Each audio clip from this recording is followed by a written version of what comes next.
Hi అండి. ఈరోజు మీకోసం 'తూర్పు పడమర' పార్ట్ 3.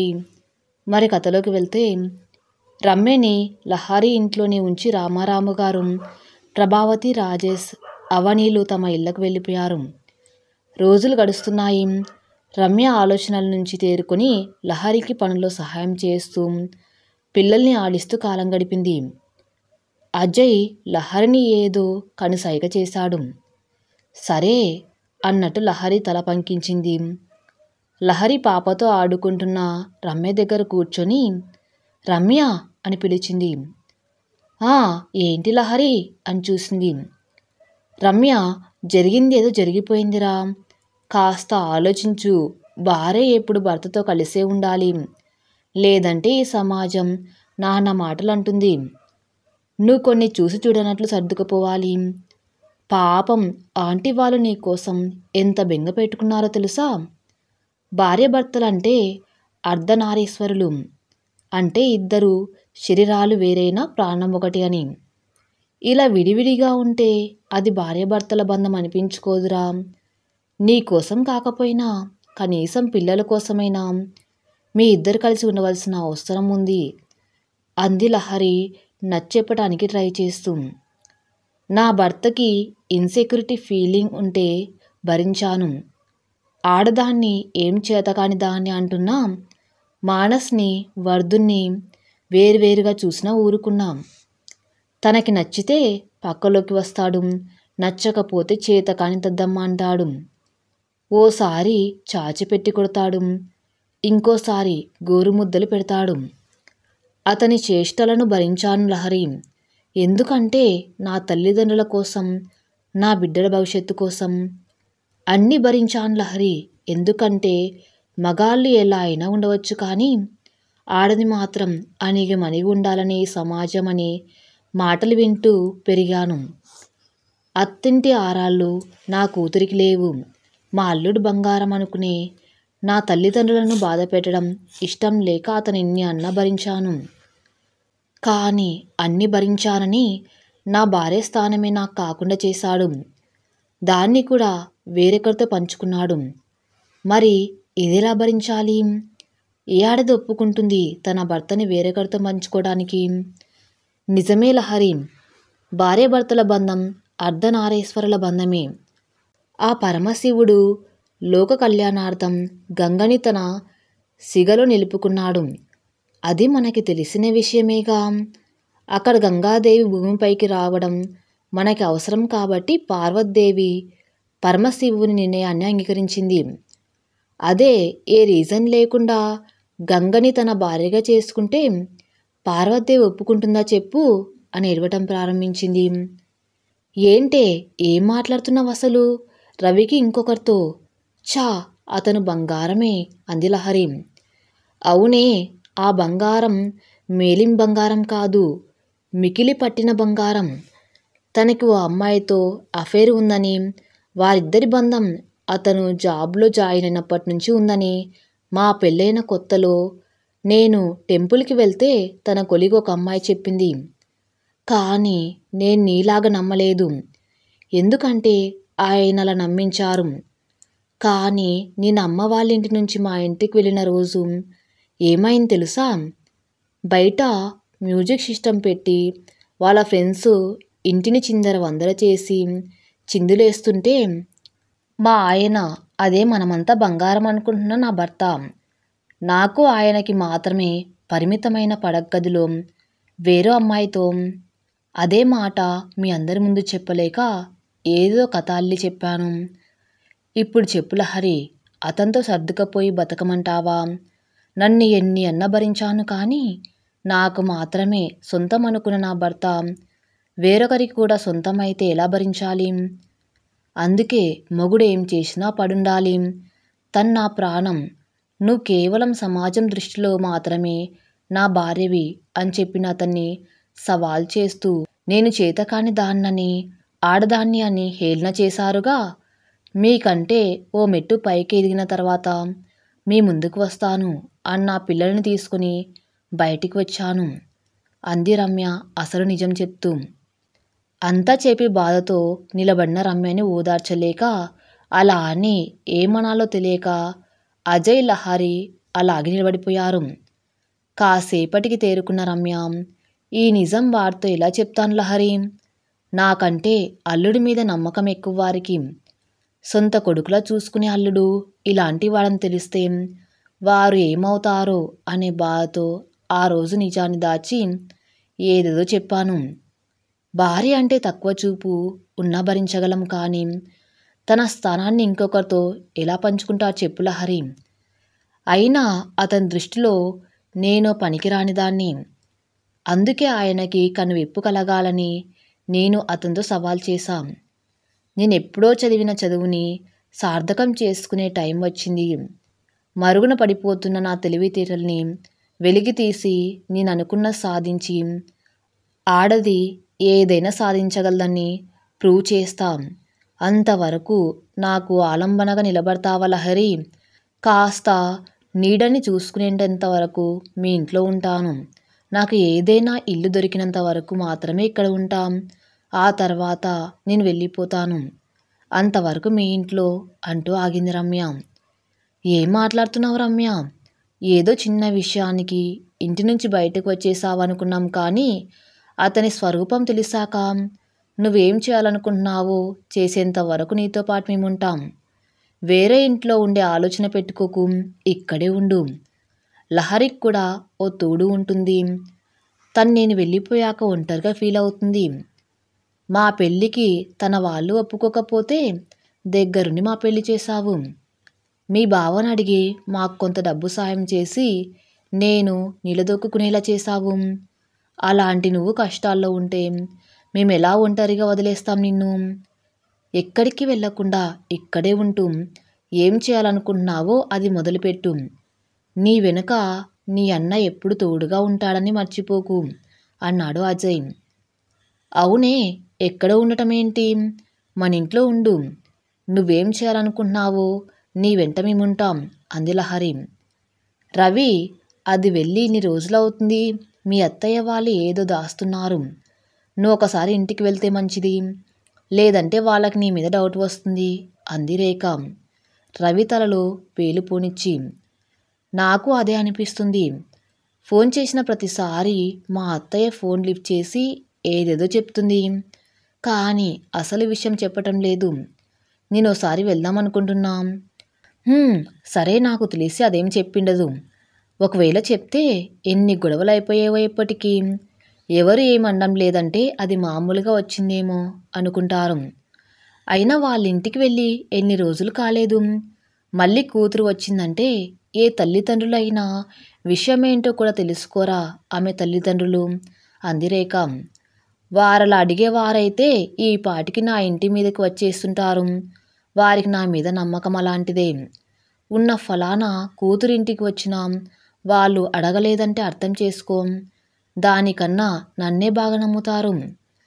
అందరు నమ్ముతారు, కానీ ఆ రాజేష్ గాడు మాత్రం నమ్మడు. వాడికైనా ఇది ఏదో ఒకటి చెప్పుంటుంది.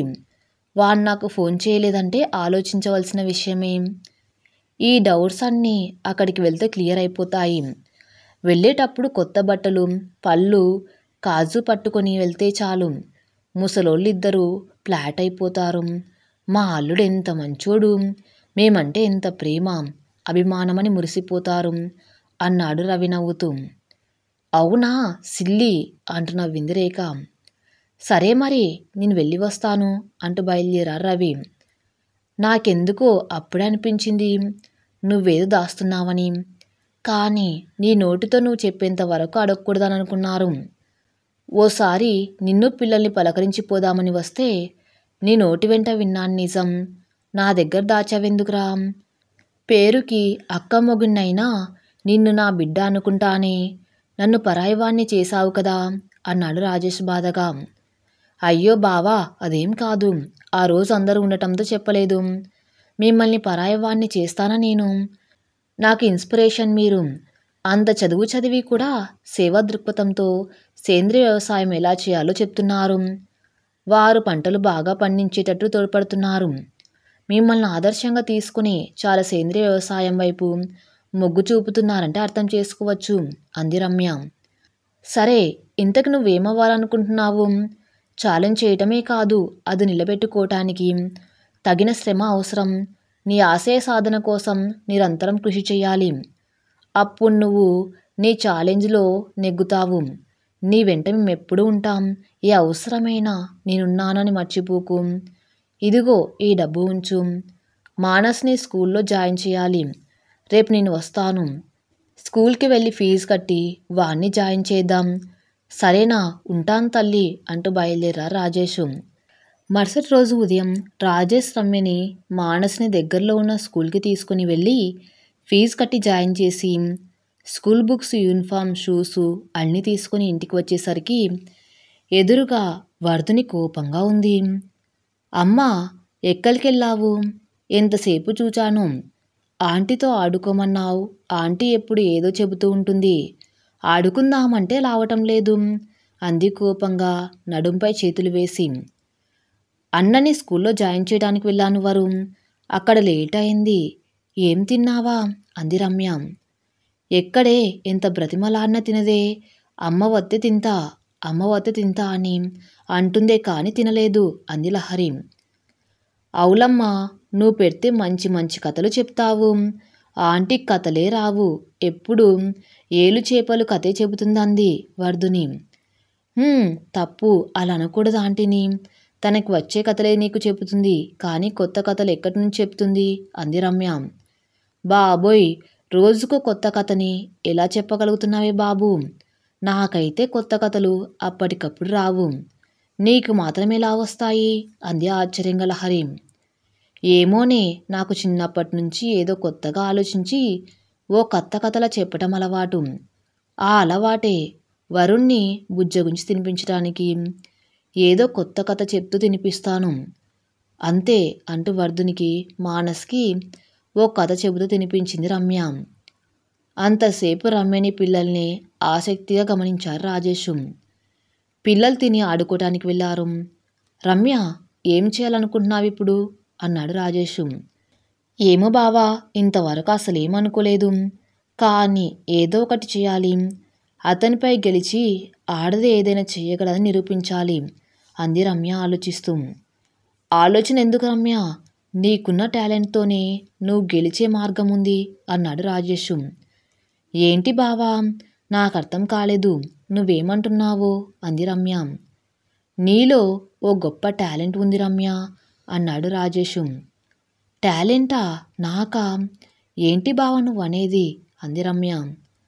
తలుపు అదే పనిగా చప్పుడు అవటంతో అబ్బబ్బా వస్తున్నాం, ప్రశాంతంగా వంట కూడా చేసుకునివ్వరు. ఏ సేల్స్ మ్యాన్ అయ్యుంటాడు, తలుపు తీసేదాకా వినరే, కొడుతూనే ఉంటారు. గట్టిగా తిడితే గాని మాట వినేటట్లేరు అంటూ తలుపు తీసింది ప్రభావతి. ఎదురుగా ఉన్న రవిని చూసి ఆశ్చర్యపోతూ, మీరా బాబు, రండి లోపలికి అందు తలబడుతూ. బాగున్నారా అత్తయ్య? మామయ్య గారేరి? ఇదిగోండి అత్తయ్య, మీకిష్టమైన కాకినాడ కాజాలు, కాజు బర్ఫీ తెప్పించాను. మొన్న ఇంట్లో దిగినప్పుడు రాలేకపోయాను కదా. ఇదిగోండి మీకు పట్టుచీర, మామయ్య గారికి పట్టు పంచే అంటూ ఒక కవర్ ఇచ్చాడు ఆమె చేతికి. అవి అందుకుంటూ, అదేంది బాబు, రమ్యతో పంపించావు కదా, మళ్ళీ ఇప్పుడు ఎందుకువి అంది ప్రభావతి పైకి. కానీ మనసులో మాత్రం మా అల్లుడు బంగారం, మాకేం కావాలో మేము అడగకుండానే తీసుకుని మాకు అన్నీ సమకూరుస్తాడు అనుకుంది మనసులో. ఆమె ముఖం చూస్తే అర్థమైంది రవికి. ఈవిడ ఇంప్రెస్ అయింది అనుకున్నాడు. ప్రభావతి వంటగదిలోని ఫ్రిడ్జ్ నుంచి కూల్ డ్రింక్ ఒక గ్లాసులో వేసి రవికి ఇచ్చింది ప్రభావతి.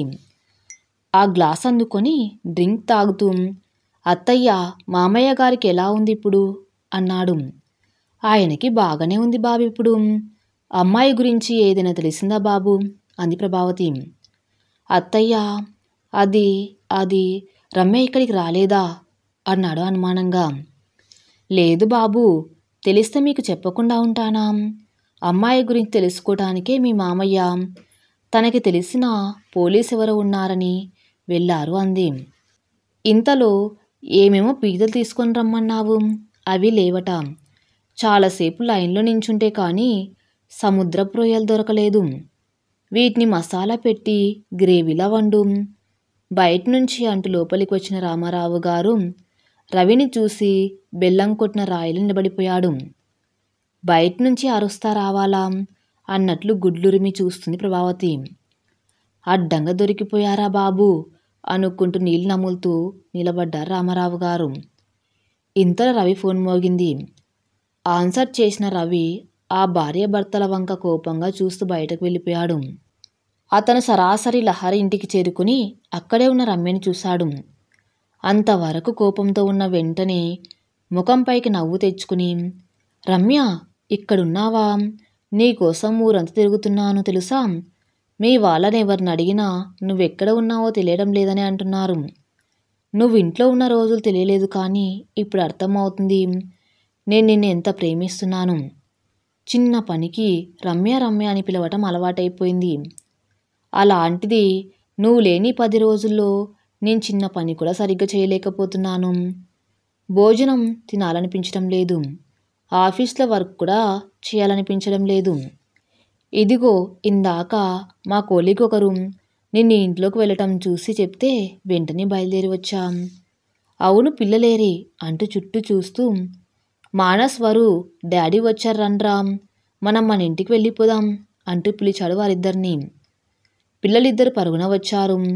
డాడీ అంటూ వరు పాప అతని దగ్గరికి వెళ్ళింది. మానస్ తల్లిని పట్టుకుని ఉండిపోయింది. రారా బంగారం తల్లి, నిన్ను ఎంతలా మిస్ అయ్యానో తెలుసా అన్నాడు కూతుర్ని ఎత్తుకుని ముద్దాడుతూ. వెంటనే బుగ్గపై చెయ్యి పెట్టి తుడిచేసింది వరు. డాడీ ఏం తిన్నాలా మీలు అని అడిగింది. లేదురా బంగారం, మీరెక్కడున్నారో తెలియక ఊరంతా తిరుగుతూ తినలేదు అన్నాడు రవి. తినలేదా? తినకపోతే కడుపులో బూచాలు పరిగెడతాయి కదా, ఉండు నేను ఆమె పెడతాను అంటూ అతని చేతుల్లో నుంచి కిందికి దిగి అతని డైనింగ్ టేబుల్ దగ్గరకు తీసుకుని వెళ్ళింది. ఓ ప్లేట్లో అన్నం వేసి అందులో పప్పు వేసి తన చిట్టి చేతులతో కలిపి అతని నోట్లో పెట్టింది.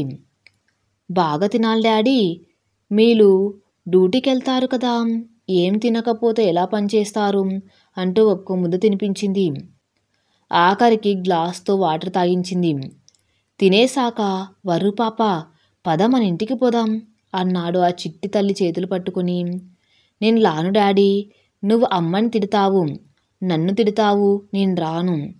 నువ్వే రోజు ఇక్కడికి రా, కడుపు నిండా ఆమె తినేసి ఇక్కడే బొజ్జు అంది వరు. రావా? ఎందుకు? నేనెందుకు మీ అమ్మని తిడతాను అన్నాడు రవి. నేను చూసా డాడీ, నువ్వు అమ్మని ఇక్కడ కొట్టావు కూడా. ఆ రోజు పాపం అమ్మ ఏడ్చింది బాగా, ఏం కూడా తినకుండా ఉంది. ఆంటీ బతిమలాడితే తినింది. మేము ఏడితే అమ్మ బతిమలాడుతుంది, మరమ్మ ఏడితే ఎవరు బతిమలాడతారు? ఇక్కడ అయితే లహరి ఆంటీ అజయ్ మామ ఉంటారు, అమ్మని బాగా చూతారు. ఇక్కడికే వచ్చి ఉందాం డాడీ అంది వరు. ఇక్కడ ఏముంటాంరా, ఇది మన ఇల్లు కాదుగా అన్నాడు రవి. ఆంటీ ఏమనదు డాడీ, మనం ఇక్కడే ఉందాం డాడీ, ప్లీజ్ డాడీ అంది వరు. ఇక్కడ ఎలా ఉంటామే, ఇదేమైనా మనిల్లా? నువ్వు కూడా మీ అమ్మలా మాటలు నేర్చావు. వేలెడంత లేని ఆడపిల్లవు, నోరు మూసుకోకుండా ఇలా నీతి కబుర్లు చెప్తున్నావు. అయినా నిన్ను కాదు మీ అమ్మననాలి. మొగుడిని ఇంట్లో వదిలేసి హ్యాపీగా నువ్వు నీ బావతో బయట తిరుగుతూ ఇంట్లో నీ స్నేహితురాలి మొగుడుతో కులుకుతున్నావా? అందుకేనా నేను పొమ్మనగానే తట్టా బట్ట సర్దుకొని బయలుదేరి ఇక్కడికి వచ్చి చేరిపోయావు?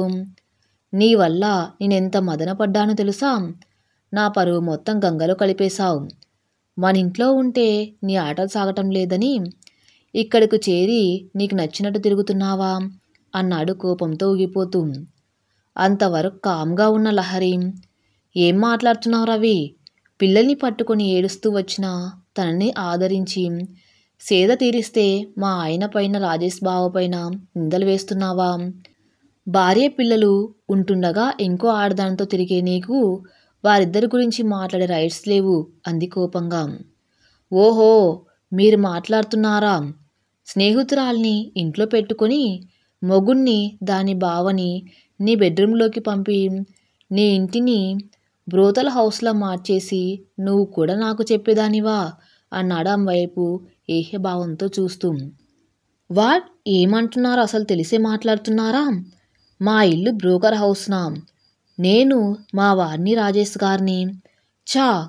మీ చదువు సంస్కారం ఏమయ్యాయి అసలు? అంది లహరి కోపం బాధ మిళితమైన గొంతుతో. నాకు సంస్కారం ఉంది కాబట్టి దాన్ని ఇంటికి రమ్మని పిలవటానికి వచ్చా. మీలాంటి వారితో నేను చెప్పించుకునే స్థాయికి దిగజారడం లేదింకా అన్నాడు రవి. ఏంటి నా లాంటిదా? అసలు ఏం మాట్లాడుతున్నావు? అంది లహరి బాధగా. ఏం మాట్లాడుతున్నానో ఎవరితో మాట్లాడుతున్నానో తెలిసే మాట్లాడుతున్నాను. ఓ బ్రోకర్ హౌస్ నడిపేవారితో మాట్లాడుతున్నానని తెలుసు. బ్రోకర్ హౌస్నా అంటూ బాధగా అక్కడ ఉన్న సోఫాపై కూలబడిపోయింది లహరి. అప్పటిదాకా ఓపికగా చూస్తున్న రమ్య ఏంటి కామ్గా చూస్తున్నాను అని నోటుకొచ్చింది మాట్లాడుతున్నారు. ఇది బ్రోకర్ హౌస్నా? నువ్వు నీ కొంపని ఓ లాడ్జ్లా మార్చావు. యువతినో ఇంట్లోనే ఉంచుకున్న నువ్వు నీతి సూత్రాలు వల్లిస్తున్నావే. నేను నీలా బలి తెగించలేదు. అజయ్ రాజేష్ బావ నా కన్నదమ్ములతో సమానం. నేను భారతదేశంలో పుట్టిన అమ్మాయిని. భర్తని తప్ప మిగిలిన వారిని అన్నదమ్ముల్లా చూస్తాం. అంతేగాని ప్రతి ఒక్కరితో రాసుకు పూసుకో తిరిగే వాళ్ళం కాదు. ఆడపిల్లలైతే మాట్లాడకూడదని రూల్ ఏమైనా ఉందా? మీ చేసిన పనులు పాపం ఆ చిన్నపిల్లకి కూడా నచ్చలేదంటే ఆలోచించుకోవచ్చు. మీరెలా పిల్లల ముందు ప్రవర్తిస్తున్నారో. మీరు ఆడపిల్లని తక్కువ చేసిన పాపే నీ ఆకలి తీర్చింది. నా కొడుకు అని మురిసిపోతున్నావు. వాడు కనీసం నీ దగ్గరకు కూడా రాలేదు. నీ నోటితో అజయ్ పేరుని రాజేష్ బావ పేరుని అనే అర్హత కూడా లేదు. వాళ్ళు నీలా బయట ఒకలా లోపల ఒకలా ఉండే రకాలు కాదు. నువ్వు ముఖానికి మంచితనం అనే ముసుగు వేసుకుని తిరిగే రకానివి. వారి కాలిగోటితో సరితూగవు. భార్యని తప్ప ఇంకో ఆడవాళ్ళని చూడని వారిద్దరెక్కడా? భార్య తప్ప అందరూ అందగత్తలే అని చూసే నువ్వెక్కడా? ఆ రోజు ఏదో మాటల్లో అనేసా నీకంటే బెటర్ పొజిషన్కి వెళ్తానని. కానీ ఈరోజు చెప్తున్నాం నీకంటే బెటర్ పొజిషన్లోకి వస్తాం. నిన్ను నా కాలి దగ్గర తెప్పించుకుంటాం. అప్పుడు ఆ రోజు తెలుస్తుంది నీకు ఈ రమ్య అంటే ఏంటో అంది కోపంగా ఎర్రబన్న కళ్ళతో. చూస్తానే నువ్వెలా గెలుస్తావో అంటూ కోపంగా బయటికి వెళ్ళిపోయారు రవి. మరి చూద్దాం తర్వాత ఎపిసోడ్లో ఏం జరగబోతుందో. నెక్స్ట్ ఎపిసోడ్ కోసం నా ఛానల్ని ఫాలో అవుతూ ఉండండి. Thank you for listening.